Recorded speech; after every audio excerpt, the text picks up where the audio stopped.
여러분 안녕하십니까? 권순알입니다. 지난해 12월 14일 국회에서 윤석열 대통령 탄핵 소추안이 통과돼 대통령 직무가 일단 정지될 때까지 대한민국의 공식적 실질적 대통령은 분명히 윤 대통령이었습니다. 그러나 12.3 비상계엄 선포 및 해제 이후 국회 탄핵 소추안 통과 때까지 11일간 대한민국의 검찰, 경찰, 공수처 등은 현직 대통령의 국정운영권을 완전히 무력화시키고 폭주에 폭주를 거듭했습니다. 이와 관련해 최근 온라인에서는 탄핵되지 않은 현직 대통령의 국정운영권과 통치권을 해제시킨 자들은 어떤 집단인가, 법률적으로 그리고 공식적으로 권한이 있는 조직인가라면서 의문을 제기하는 글이 많은 국민의 공감을 얻고 있습니다. 이 글은 특히 권한이 없는 기관들이 야당의 주장만을 토대로 명령 지휘 계통을 벗어나 자신의 권한을 행사해 현직 대통령의 비상계엄권을 내란으로 규정하고 직권을 남용해 권한을 행사했다면서 누가 수사 주체에게 권한을 주었는가, 누가 수사 주체를 구성하게 명령했는지를 밝히라고 촉구했습니다. 그럼 최근 온라인에서 많은 공감을 얻으면서 빠르게 확산되고 있는 진짜 궁금하다, 누가 이런 일을 했는지, 그들은 누구인가라는 제목의 글을 여러분들에게 소개해드리도록 하겠습니다.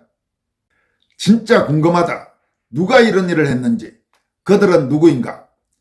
수사본부 구성을 명령할 수 있는 자, 윤석열 대통령 탄핵이 확정되기 전까지 어떤 기관도 수사본부를 구성할 권한이나 지휘권이 없습니다. 검찰, 경찰, 공수처는 권한 없는 수사본부를 구성해 현직 대통령을 수사하는 반역 범죄를 저질렀습니다. 헌법 84조를 위반했고 헌법 77조를 무력화시켰습니다. 단 2014년 12월 14일, 즉 국회에서 탄핵소추안이 통과된 이후에는 가능할 수 있습니다. 아래와 같은 이유로 검찰 특수수사본부, 공수처, 경찰수사본부는 권한 없는 수사조직을 만들고 직무를 수행했으므로 헌정질서 파괴범죄 공소시효에 관한 특별법에 따라 반란죄에 해당됩니다. 대통령은 계엄을 선포하고 2시간 만에 국회를 떠났고 4시간 후에 국회 요청대로 계엄령을 해제했습니다. 그런데 3일 후인 2024년 12월 6일 경찰은 송영호 안보수사심의관을 필두로 120명 규모의 전담 수사팀을 꾸렸습니다. 이후 우종수 국가수사본부장을 단장으로 150명 규모의 비상계엄 특별수사단으로 격상수사했고 12월 11일 새벽에 조지호 경찰청장과 김봉식 서울경찰청장을 내란 혐의로 긴급 체포했습니다. 도대체 주체가 누구입니까? 현직 대통령은 윤석열 대통령이고 아직 탄핵이 되지 않은 상태이며 국정운영과 통치권은 명백하게 윤 대통령에게 있습니다. 탄핵은 그 후 12월 14일에 이루어집니다. 그렇다면 12월 3일부터 12월 14일까지 국정운영과 통치는 누가 하고 있었는가? 무려 11일 동안 통치권 공백이 있었는데 누가 대통령 권한을 대행해 경찰, 검찰, 공수처에 수사기관을 설립했는가? 자발적 수사권 발동인가? 그렇다면 이는 명백한 반란, 반역범죄임을 스스로 밝히는 것입니다. 누가 대통령의 권한을 행사했는가 말입니다. 탄핵되지 않은 현직 대통령의 국정운영권과 통치권을 해제시킨 자는 누구인가? 어떤 집단인가? 법률적으로 공식적으로 권한이 있는 조직인가? 검찰은 비상계엄 해제 3일 후인 12월 6일 박세현 고등검사장이 비상계엄 특수수사본부를 구성했습니다. 그리고 12월 8일 자진 출두한 김용현 국방장관을 긴급 체포했고 직권남용으로 시작해서 내란죄의 목으로 확대화를 꾀했습니다. 박세현 고등검사장은 누구의 명령으로 특수수사본부를 구성했습니까? 현직 대통령의 헌법 77조 비상선포 권한에 대하여 수사할 권한이 있는가? 있다면 어떤 특권으로 정상적인 지휘명령 계통을 밟지 않고 수사본부를 구성했습니까? 누구의 명령입니까? 고위공직자 범죄수사처는 12월 8일 경찰과 검찰에 수사 이첩 요구권을 발동했습니다. 공수처의 수사 범위와 대상은 어디까지 허용되는가? 공수처는 그 명칭과 같이 고위공직자를 수사 대상으로 하고 있습니다. 판검사 및 국회의원, 차관급 이상의 공무원과 대통령이 임명하는 공직 유관단체의 장입니다. 특히 민주당은 해당 범위를 대통령 비서실 기획관, 보좌관, 비서관, 선임행정관까지 확대된 범위를 제시했는데 대통령에 대해서는 이런 방구도 없습니다. 여기서 대통령은 고위공직자인가라는 의문에 접하게 됩니다. 대한민국 헌법 제66조부터 제85조까지 무려 20개의 조항이 대통령에 관하여 규정하고 있습니다. 이것이 고위공직자와 같은 권한 수준입니까? 다시 말해 대통령은 공수처의 수사 대상이 아니라는 말입니다. 그렇다면 누구인가?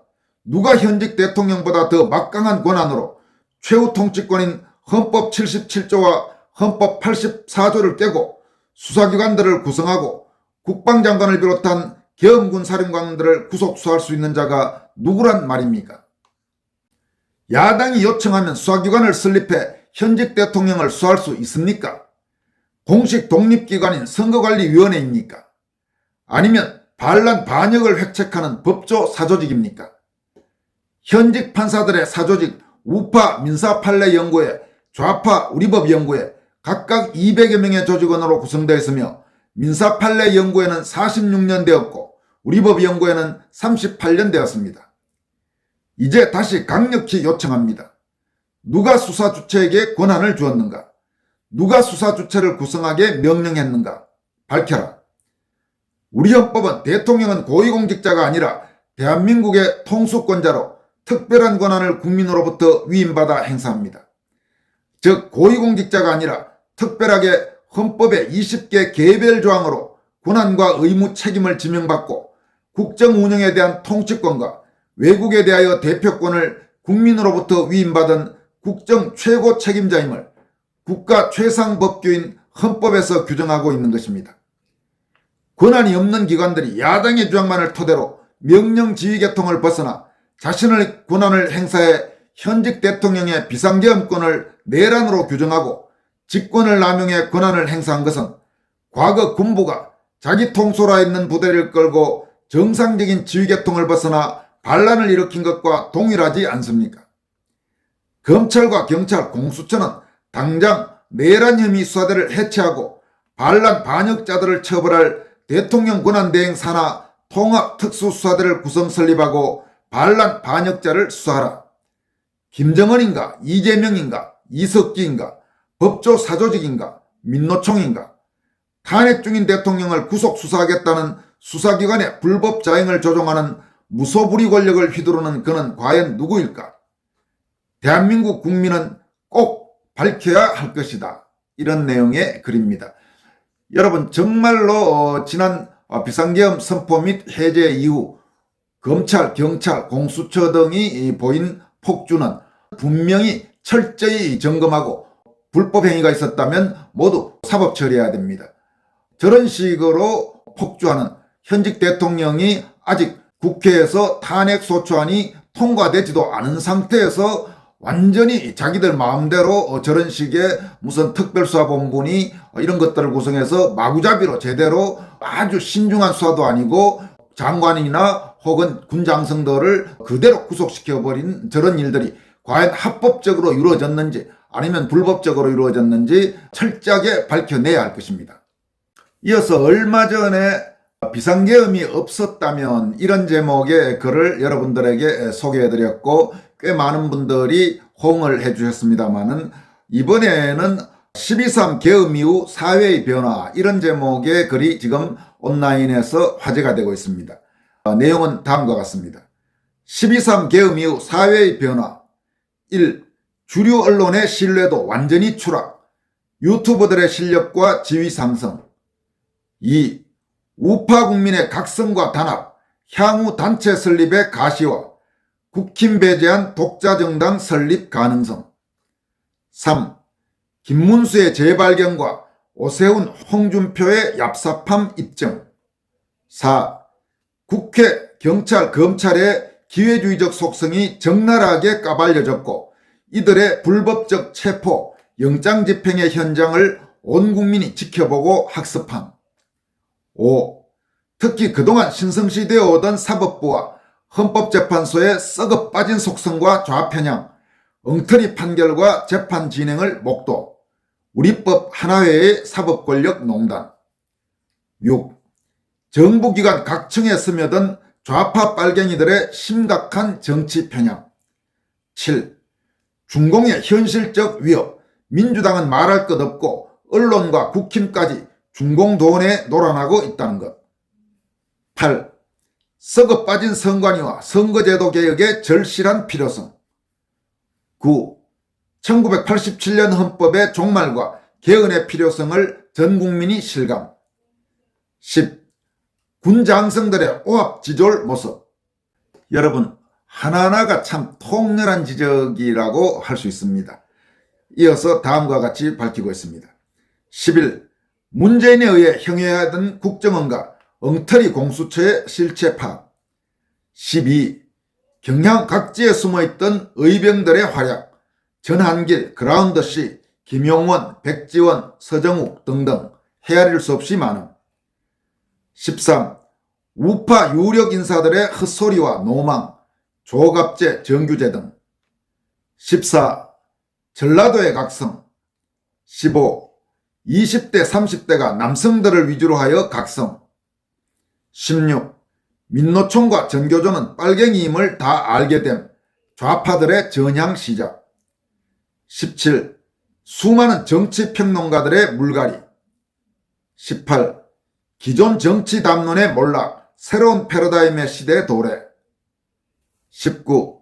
한동훈의 몰락, 이준석과 안철수도 마찬가지. 20. 윤석열의 재발견.